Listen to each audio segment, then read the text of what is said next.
आज आपण Tuljapur police station येथे तक्रार केलेली आहे. नेमका काय झालं होतं प्रकरण आणि नेमका काय आहे?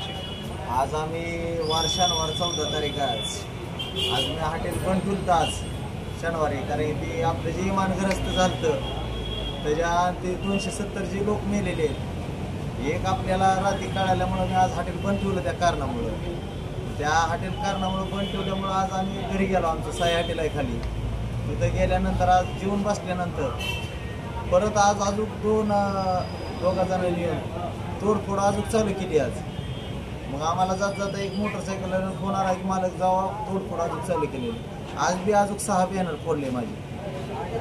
मग आणि अजून जीव मारण्याची धमकी चालू आहे. आमच्यापाशीच का की हॉटेल भाग्यश्रीला का दिसायला लागला, कष्ट करून पुढं चालल्यामुळं या कशामुळं ते आम्हाला काय कळा नाही.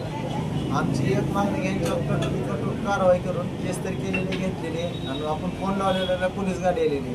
पोलिसाचं भरपूर सहकार्य झालेलं आहे, त्यात काही नाही. आपलं फोन लावल्या गाडी आलेले तर आरोपी आणलेले, आरोपी घेऊन आलेले, त्याचं काही नाही. साथ दिलेली आहे पोलिसांनी आपल्याला. पण असं का व्हायला लागलं म्हणून कठोर कारवाई करून त्यांना चांगली शिक्षा द्यावी हीच मागणी आहे. आणि परिषदेनं आमच्यावर लक्ष ठेवून राहावं. आज आमच्या जीवाला धोका निर्माण झालेलाच आहे. अंदाजे नुकसान किती रुपयाचं झालेलं आहे? आज 20,000 रुपयाचं नुकसान झालेलं आहे. दुसरी घटना अशी दुसरी घटना आठवड्यात. आपल्याच हॉटेलला टार्गेट का केलं जात आहे? तीच म्हणतो मी, हॉटेल भाग्यश्रीलाच टार्गेट काय केलं जातं तीच कळा नाही मला. आम्ही नवरा त्या कष्ट करून आज खायला लागलो.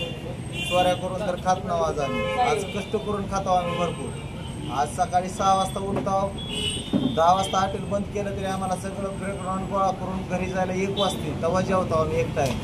तरी इतकं कष्ट करून सगळे सोडून आमच्यावरच फक्त अत्याचार काम म्हणून आम्ही परिषदेला लई म्हणलेला. मी गेल्या बऱ्याला म्हणलं होतं, आताही म्हणलं होतं. याच्यावर कठोर कारवाई करून जरा परिषदेनं आमच्यावर लक्ष द्यावं हीच आमची मागणी. आरोपी कोण आहे, ते काय आहे, याबाबत काय माहिती? आरोपी आज पकडून दिलेत, रेड हँड पकडलेत. कॅमेऱ्यात दिसले तिथंच होते आरोपी, तिथं शिंडत होते. कुठले आहेत, काय आरोपी काय माहिती? एक तुळजापूरचा आहे म्हणता, एक बाहेरचं कोणचा आहे ते माहिती.